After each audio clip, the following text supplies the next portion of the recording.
So I'll be talking about dynamics of aligned and misaligned circumbinary disks. I had a nice introduction to that from Dong. And these are my collaborators. And most of them have been at UNLV at one point. Okay, so as you've heard, I think multiple times in this meeting, in a circumbinary situation, you can have up to 3 disks, circumbinary disk and circumstellar disks if we're dealing with young stars, or mini disks if we're dealing with black holes. And these circumbinary disks likely feed these mini disks. So in the classic picture of star formation for single stars, we have the idea that there's a slowly rotating cloud that collapses with a single sense of spin. And the picture would lead you to think that extending this to binaries might suggest that everything should be coplanar. But that doesn't turn out to be the case in general. And there's a very nice paper by Ian Chikala, who is here, which shows the misalignment angle between these different objects with the binary.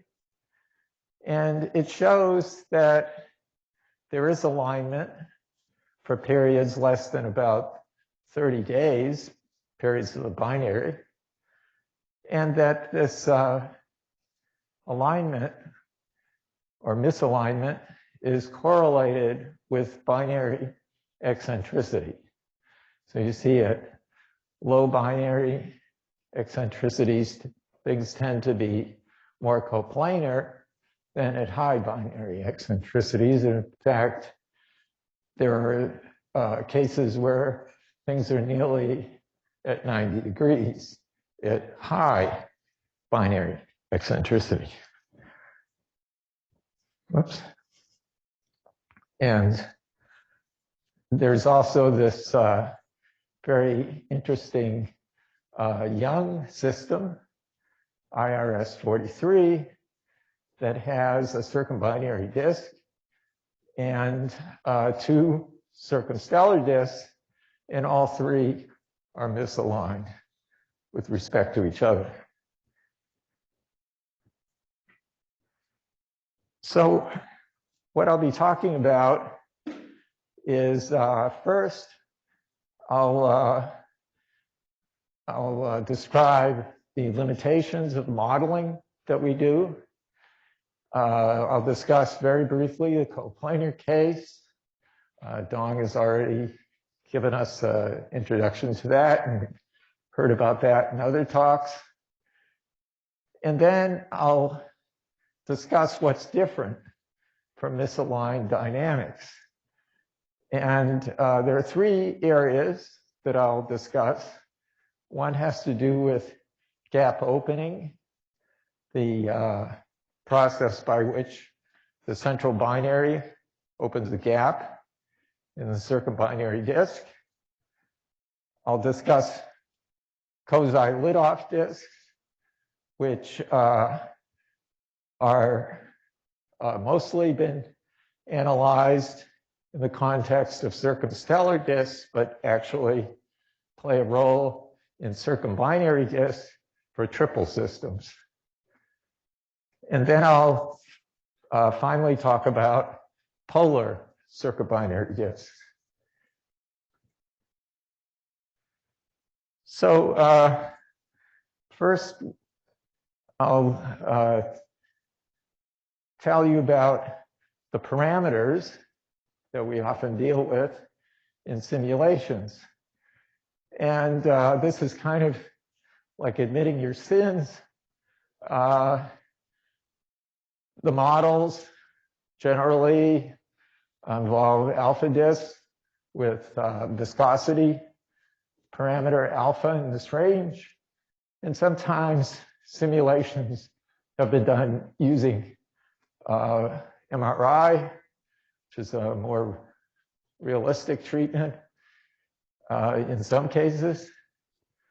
And H over R, this aspect ratios in this range, about 0.03 to 0.1. And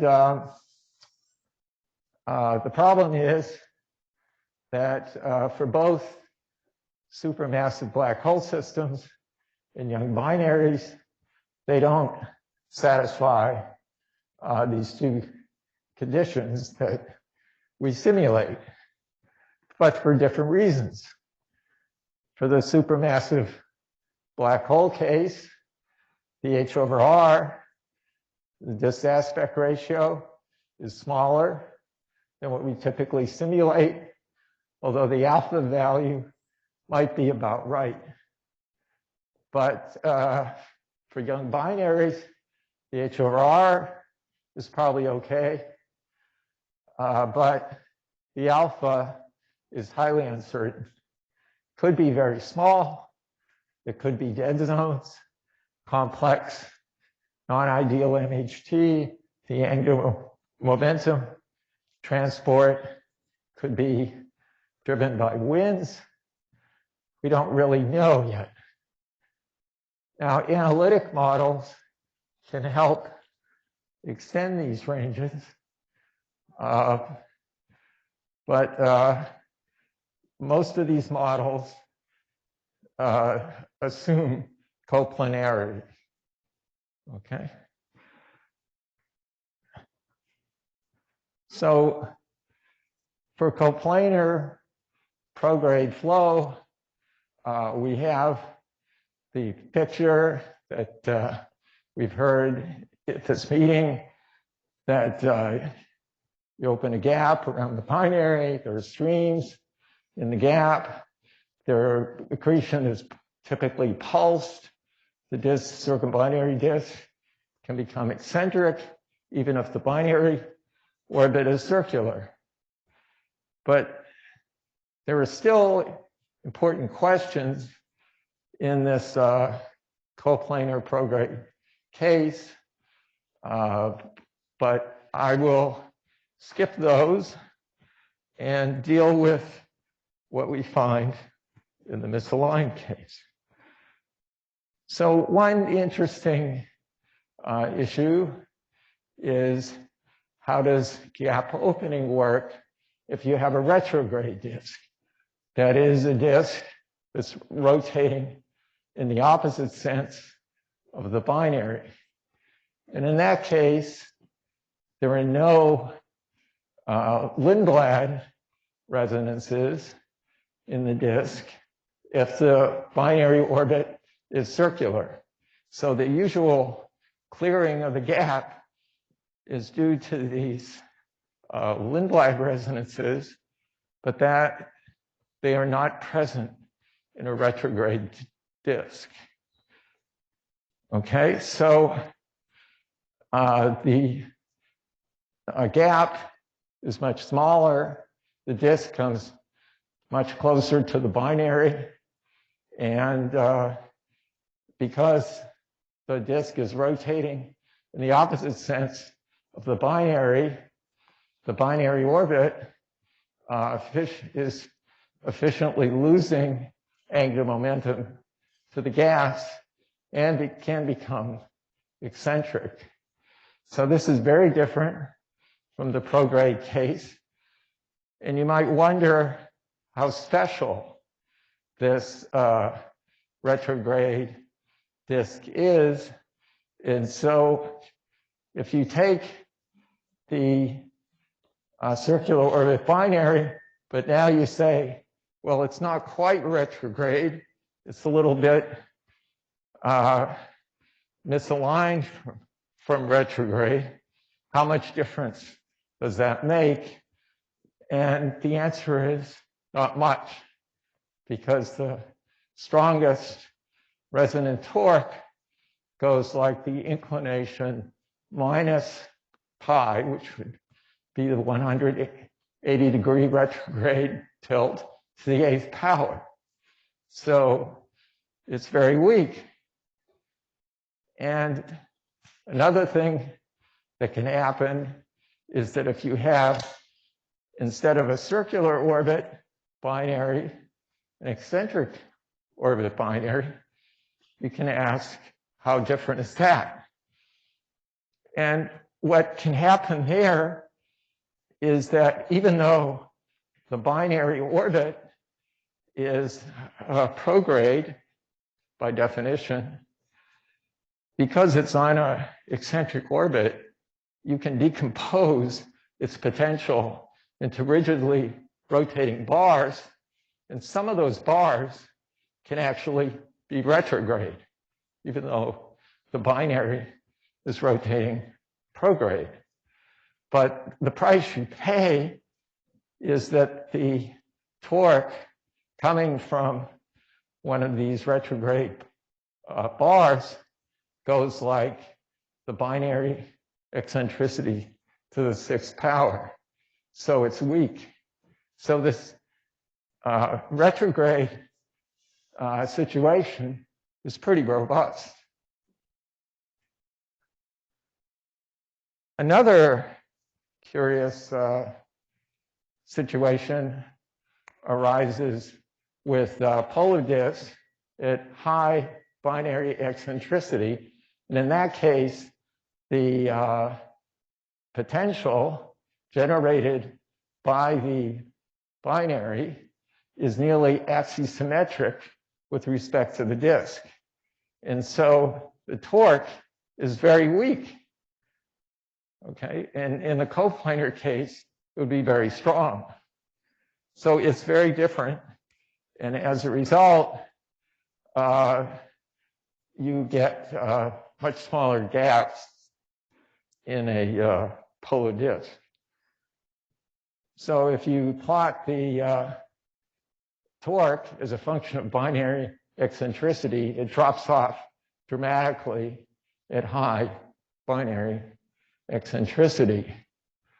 And we've looked into this and found that for this observed polar disk, HD 98800, that has an eccentricity of 0.8, that the gap is consistent with this reduced polar torque, but not consistent with a coplanar configuration where the torque is much stronger and you get a bigger gap. Now, another interesting question about the polar case is what kind of flow is actually taking place inside this gap.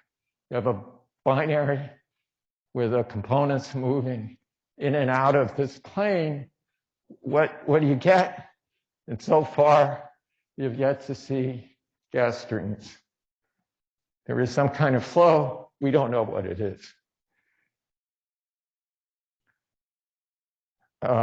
So one of the important effects that happens with tilted disks is nodal precession.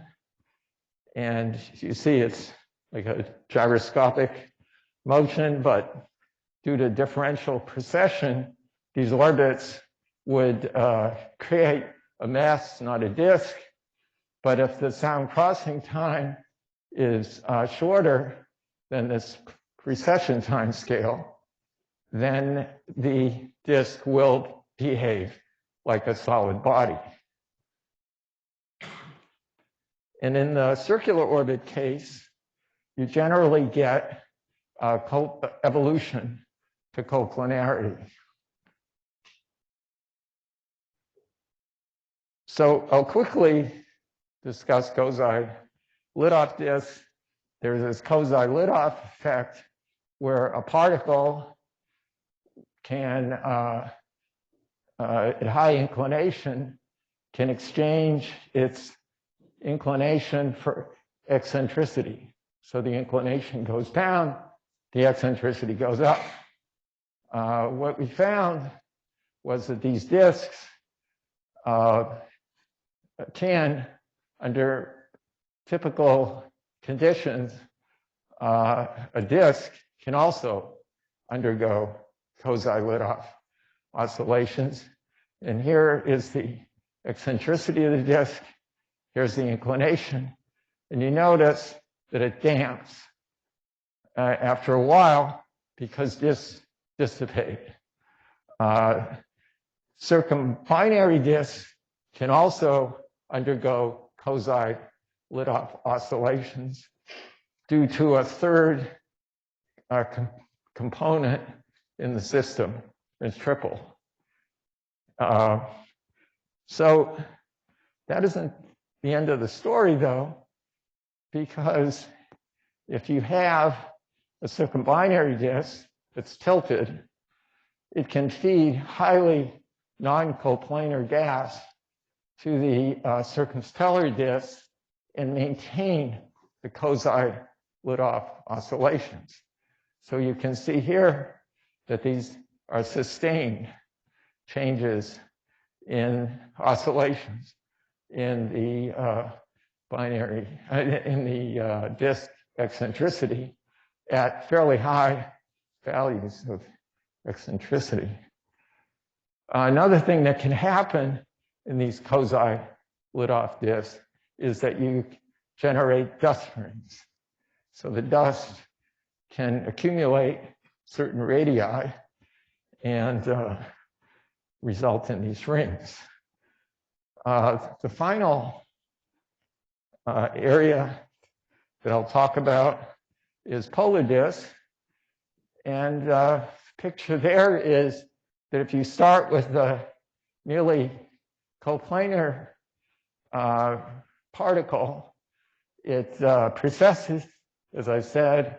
If the binary is eccentric, the particle will undergo tilt oscillations also as it precesses.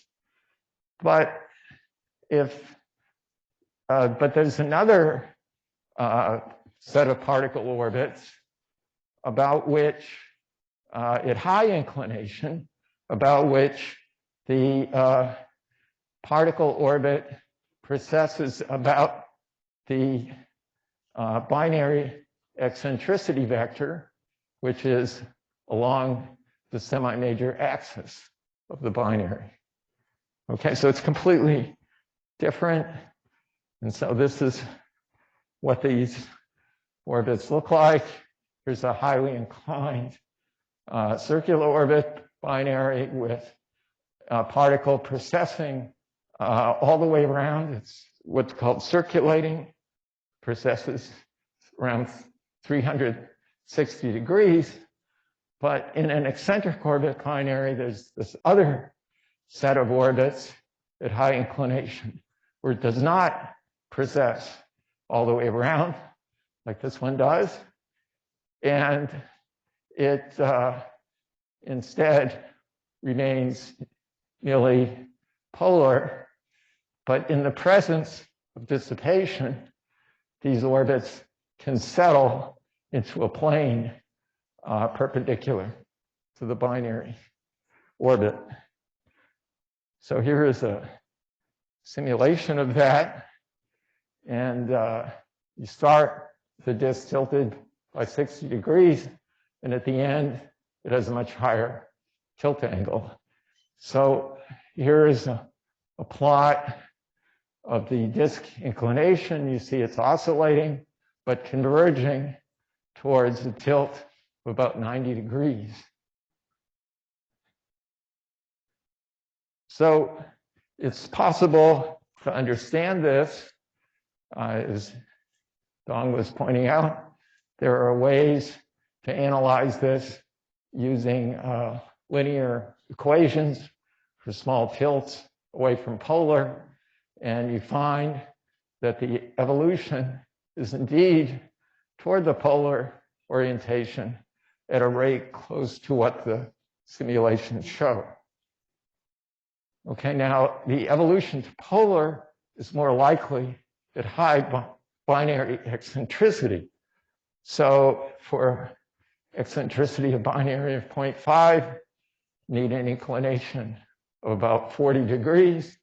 For 0.8, you only need 20 degree inclination to evolve to polar.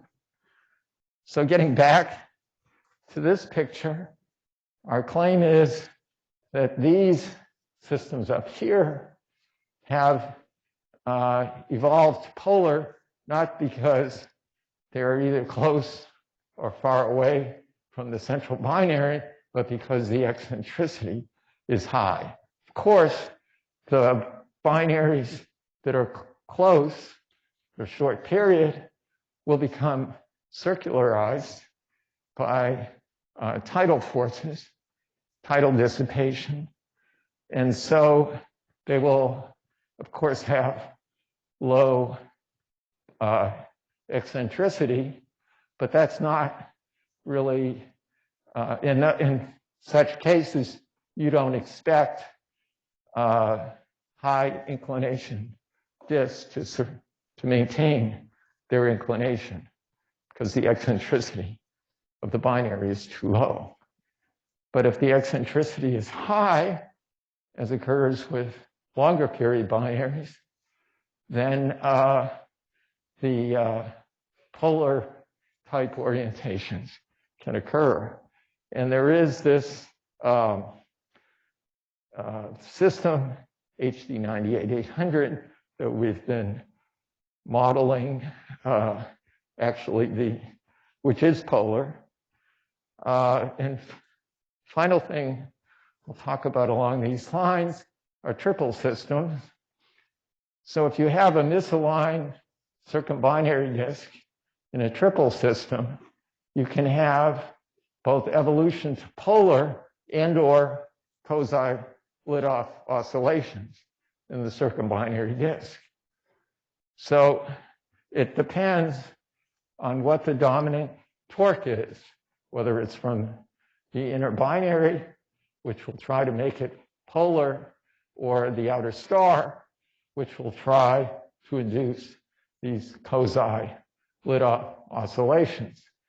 And as a result, you can end up with eccentric polar disks. Now, we found that the circumbinary disk in the triple system, which has a polar disk, is dominated by the central binary. And so we expect that it should have evolved polar, as is found. So here are my conclusions that an inclined retrograde disk in a binary is they're inclined or retrograde disks in binaries are different from the coplanar prograde case. In the retrograde case, there are close encounters between the disk and the binary. The binary can efficiently lose angular momentum as a result because disk is rotating in the opposite sense of the binary. There are Kozai-Litoff oscillations possible in disks, and they can result in highly eccentric disks. Another effect is this polar alignment that's favored at high binary eccentricity. Now, to date, there is no observational evidence of Kozai-Litoff disks. There is observational evidence of polar disks. There's a gas disk, the one I was telling you about, that was found just a few years ago after the theoretical papers predicted that a gas disk should be polar. And before that, there was a debris disk found in 99 Her that is also polar. And both of these are surrounding a binary with eccentricity of about 0.8. Okay, so we expect then that there should be a correlation between the binary eccentricity and the degree of misalignment. And this has implications for misaligned circumbinary planets that I'll talk about later today. So that's it. Thank you.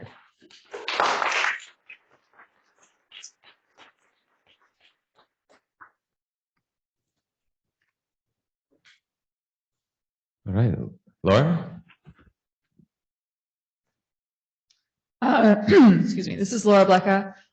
So just a comment on the quasi leadoff disks in your conclusion slide there. Do you think the lack of observational evidence for those is, like how far are we from being able to say maybe this is evidence that these things aren't really stable in nature for some reason?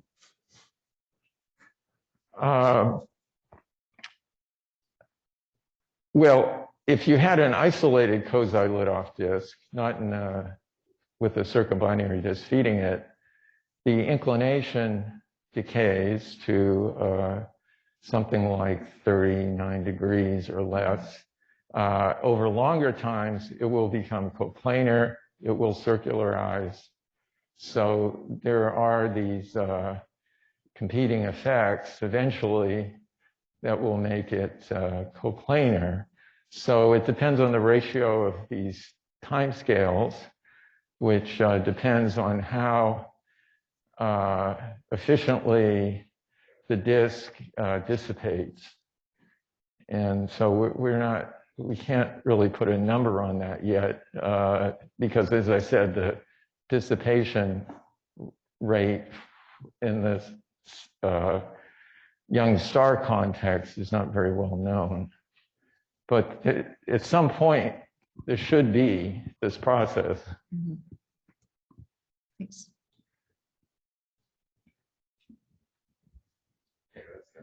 Hey, hi, this is Scott Noble. So if you have an eccentric binary and a polar disk, Right. and you showed that if the eccentricity decayed, I know in stellar disks, so the data that you showed, the correlation between eccentricity and inclination of the disk, those are snapshots of individual systems and not necessarily an indication of an evolutionary sequence, right? That's right.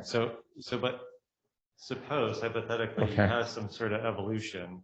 You have a polar disk eccentric binary, and if the eccentricity decays, what do you suppose the polar disk would do to, like, how would it transition from a polar disk to a aligned disk? Well, once it becomes polar, once it becomes polar, it's got a good chance to stay there for a while, because remember there was like a minimum angle required for things to go polar, and that angle goes to 90 degrees for a circular orbit binary, and so even if the eccentricity is 0.5, I think I said the tilt has to be something like 40 degrees or something. So even if it, so even though it drops, you've still got the disk at that time in this polar state. So it easily satisfies that condition. But, if it became circular, yeah, it probably would eventually go coplanar. Yeah. We have a question from Magda, then Zoltan, and then Andrew online. Hi. Oh, this is on.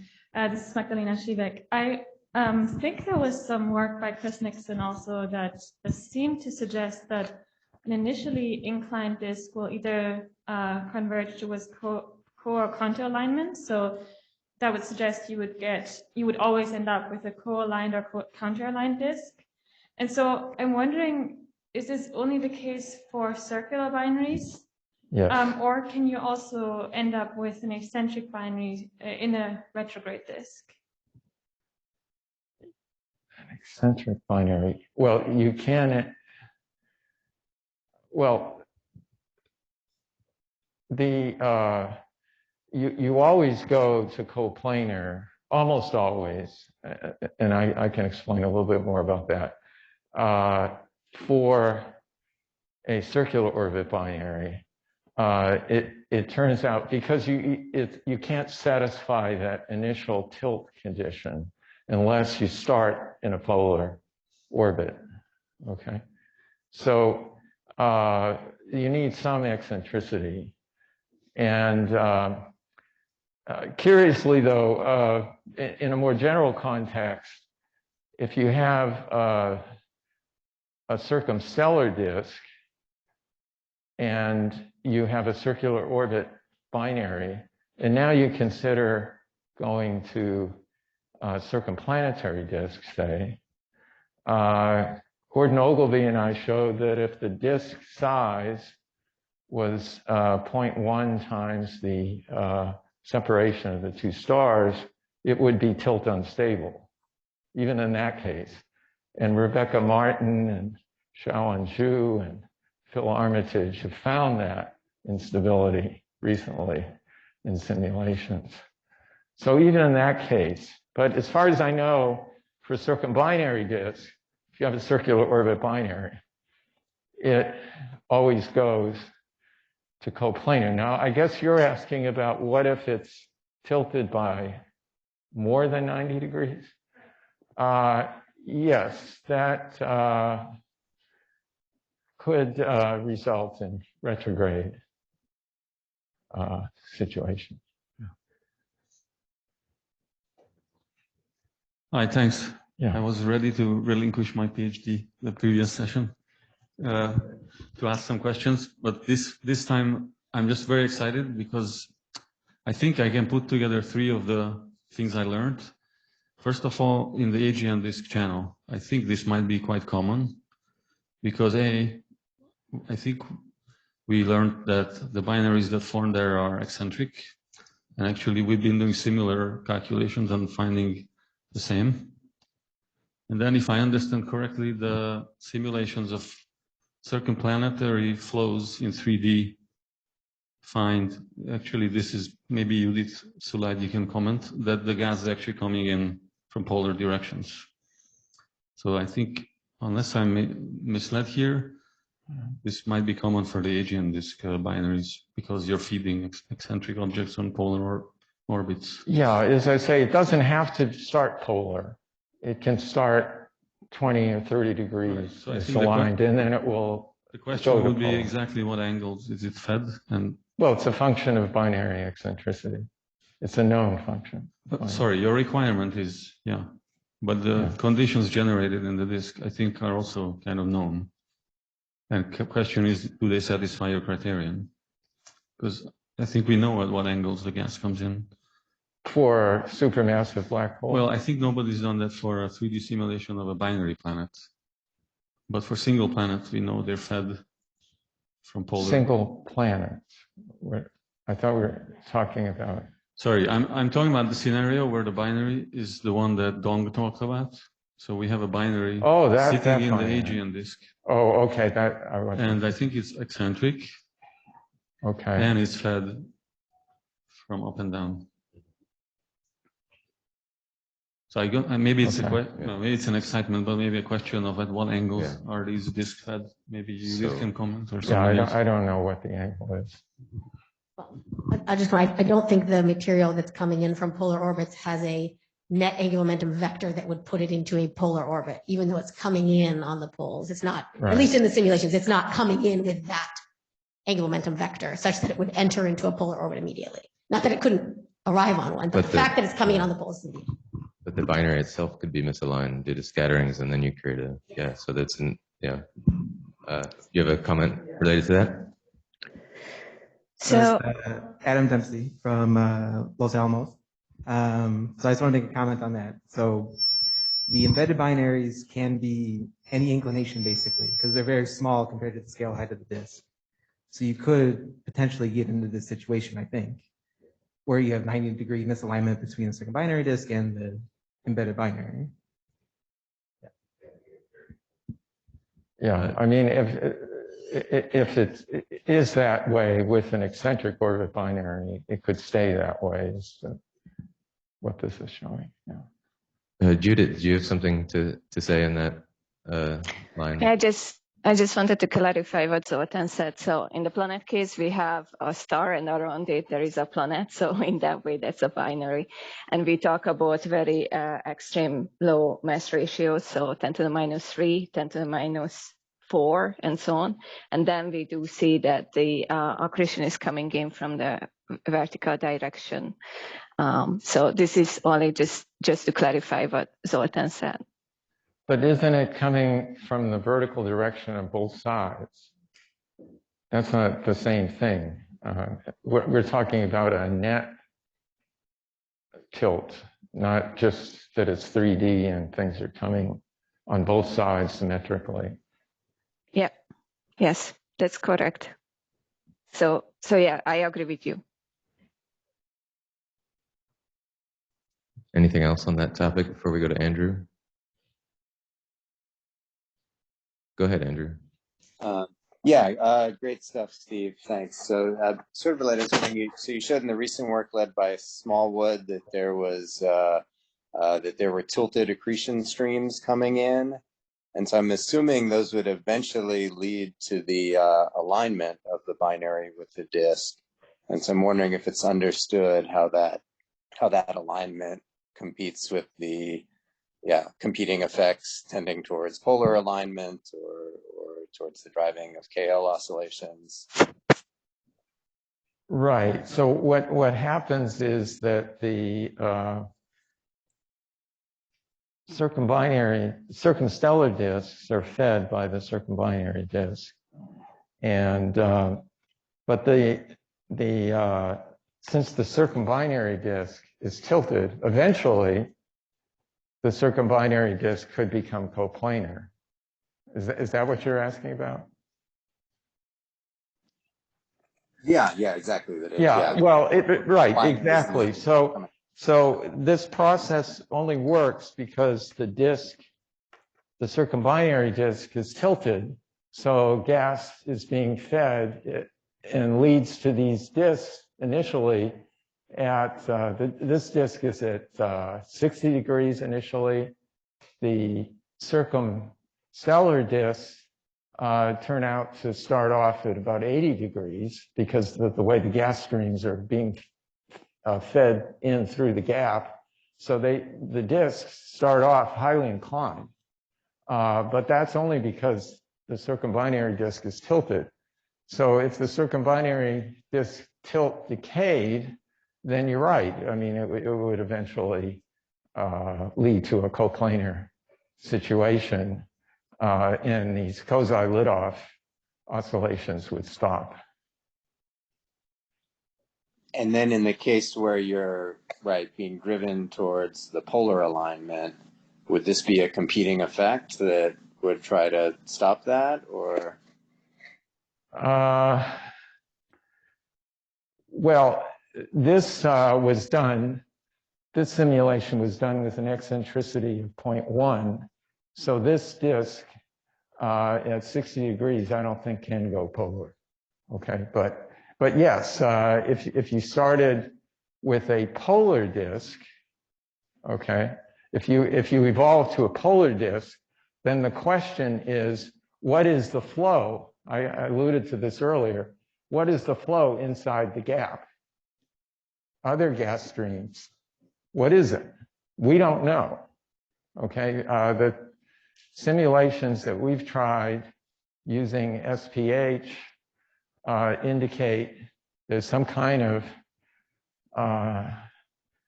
flow. There's definitely a flow in the gap, but it doesn't seem to be coherent gas streams. So we don't know what would happen if you had this disk perpendicular to the binary, what the feeding would be like. Presumably, it would still be very high angular momentum material, but the details of that flow and how the disks get set up, we don't know. Does that answer your question? Yeah. No, it does. Thanks a lot. Yeah, and those other things that I'd love to chat about. But yeah, later. Any final questions? I have one, but we could maybe go to, I can hold. We'll go to. Okay, yeah, we can talk over coffee. So thanks to Dong and Steve and everyone for their questions.